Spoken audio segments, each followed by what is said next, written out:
కొన్నిసార్లు దోస పిండి మిగిలిపోతే అది ఎవరికి సరిపోకుండా ఉంటది. దాన్ని మనం ఇట్లా టేస్టీ పునుగులు వేసుకోవచ్చు. ఎలానో చూసేద్దామా? నేను ఇక్కడ ఒక 2 కప్స్ దోస పిండి తీసుకున్నాను. ఆల్రెడీ దోస పిండిలో ఉప్పు ఉంటే మాత్రం కొంచెం చూసి వేసుకోండి. నేను మాత్రం ఒక స్పూన్ వేసుకున్నాను. ఒక స్పూన్ జీలకర్ర, ఆనియన్స్, పచ్చిమిర్చి వేసుకున్నాను.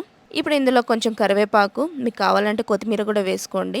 దోస పిండి కొంచెం లూజ్ ఉంటది కాబట్టి నేను దీంట్లో 3 స్పూన్స్ మైదా, 2 స్పూన్స్ బియ్యపిండి వేసుకుంటున్నాను.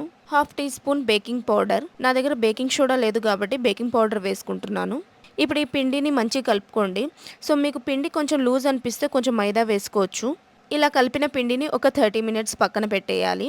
30 మినిట్స్ తర్వాత మనమైతే ఇప్పుడు పునుగులు వేసుకుందాము. ఆయిల్ బాగా వేడైన తర్వాత మనం ఇందులోకి పునుగులు వేసుకోవాలి. పునుగులు వేసేటప్పుడు మీడియం ఫ్లేమ్లో పెట్టుకోండి, లేకపోతే లోపల సరిగా కుక్ అవ్వదు.